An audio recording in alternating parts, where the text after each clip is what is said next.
حضرت محمد مصطفیٰ صلی اللہ علیہ وسلم فرماتے ہیں کہ جب میں بیت المقدس کے معاملات سے فارغ ہوا تو مجھ کو براق پر سوار کیا، جبرائیل کے ساتھ اس دنیا کے آسمان تک جو نظر آتا ہے پہنچا۔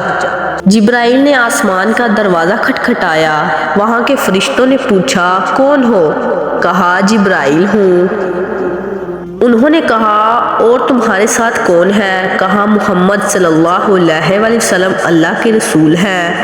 انہوں نے کہا کیا اللہ نے ان کو آسمان پر بلایا ہے؟ کہا ہاں۔ فرشتوں نے کہا مرحبا مرحبا، شاباش شاباش، آپ صلی اللہ علیہ وسلم بہت اچھا آنا آئے، اور دروازہ کھول دیا۔ بس اسی طرح سوال و جواب کے بعد ہر آسمان کا دروازہ کھولا جاتا تھا، یہاں تک کہ مجھ کو چھٹے آسمان پر پہنچایا گیا۔ پہلے آسمان پر حضرت آدم علیہ السلام ملے، سلام اور جواب ہوئے۔ دوسرے آسمان پر حضرت یحییٰ علیہ السلام ملے۔ تیسرے پر حضرت یوسف علیہ السلام ملے۔ چوتھے پر ادریس علیہ السلام اور عیسیٰ علیہ السلام ملے۔ پانچویں پر ہارون علیہ السلام ملے۔ چھٹے پر موسیٰ علیہ السلام ملے، اور سب حضرات کے ساتھ سلام و کلام ہوتے رہے، اور سب نے محبت ظاہر کی۔ پھر ساتویں آسمان پر حضرت ابراہیم علیہ السلام سے ملاقات ہوئی۔ انہوں نے فرمایا مرحبا اچھے بیٹے اور اچھے رسول کو۔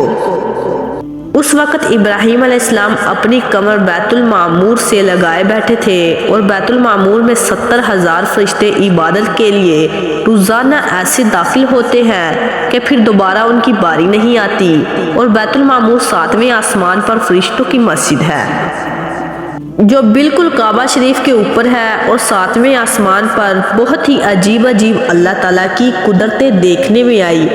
جنت اور دوزخ کے پردے اٹھائے گئے۔ جنت میں قسم قسم کی نعمتیں ہیں، جیسے دودھ کی نہر، کوثر کے پانی کی نہر، شہد اور شراب کی نہریں وغیرہ، اور عیش و آرام کے بہت سے سامان دیکھنے میں آئے، اور دوزخ میں قسم قسم کے عذاب معلوم ہوئے۔ پھر جبرائیل علیہ السلام مجھ کو سدرۃ المنتہا تک لے گئے۔ یہ سدرۃ المنتہا 7ویں آسمان پر ایک بہت بڑا بیری کا درخت ہے۔ بیر اس کے ایسے ہیں جیسا کہ مٹکا ہوتا ہے، اور اس کے پتے ہاتھی کے کان جیسے ہیں، اور اس میں بے شمار فرشتے اللہ تعالیٰ کے ذکر میں مشغول رہتے ہیں، اور جبرائیل کا یہی مقام ہے، وہ اس سے آگے نہیں جا سکتے، بس وہ یہاں ٹھہر گئے۔ میں نے کہا اے جبرائیل تم نے مجھ کو اکیلا چھوڑ دیا؟ انہوں نے کہا یا رسول اللہ صلی اللہ علیہ وآلہ وسلم، اگر میں اس حد سے آگے بڑھوں تو مجھے اللہ تعالیٰ کے نور کی روشنی زندہ نہ چھوڑے گی۔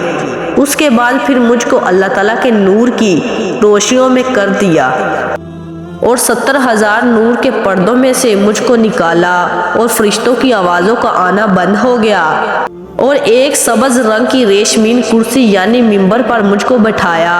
پھر وہاں سے عرش عظیم پر یعنی اللہ تعالیٰ کے سامنے تخت پر پہنچا دیا۔ ویڈیو کا دوسرا پارٹ دیکھنے کے لیے ہمارے چینل کو ضرور سبسکرائب کریں۔